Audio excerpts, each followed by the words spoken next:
Here today we're going to talk about the Luka Doncic National Treasures RPA. Yep. So how would you feel if I told you that it made the 25 and 25 countdown at number 22?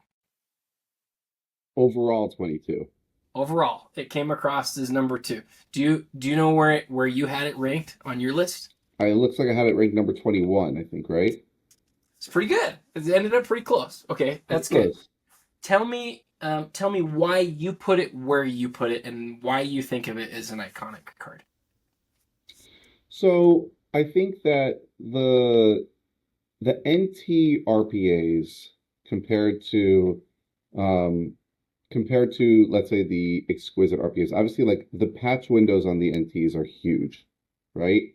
And as you go through the players of the generation right now, you have Steph, Giannis, Luka, and then it's kind of like I don't know from there, right? It's like there was a possibility we were going to have Zion on that list, but it didn't really happen. So it's really you have those three kind of like the main guys, right?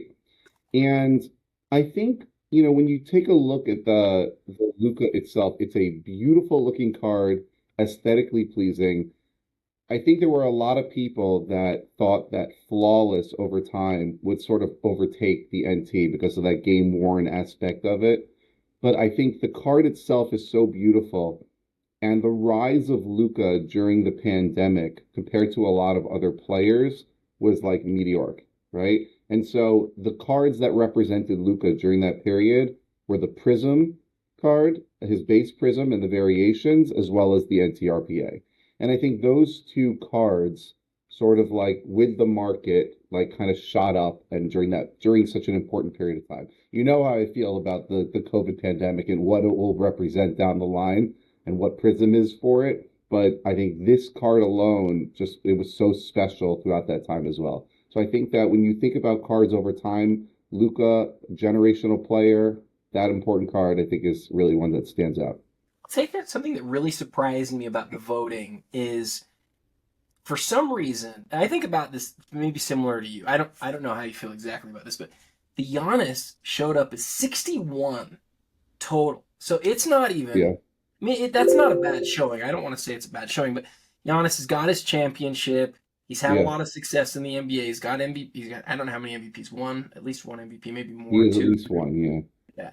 And he's had a lot of success.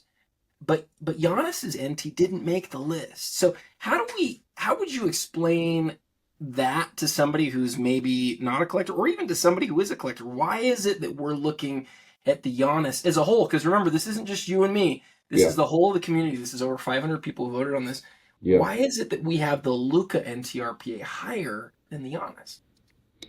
So I think there are a couple things. One is Luca is a far more collected player than Giannis, right? And it's not always about championships. And I know championships is kind of like it's the bar that's set, but the reality is that Luca is a different player. Luca does things that other people can't do. You watch more Luca highlights, and I think a lot of times it's like highlights, kind of the way I feel about Vince Carter or Jason Williams and like guys that sort of like over time have transcended the narrative of an AI of like you have to win a championship. Because if you were really exciting to watch and you did things that were interesting or different, people cared a lot more about that.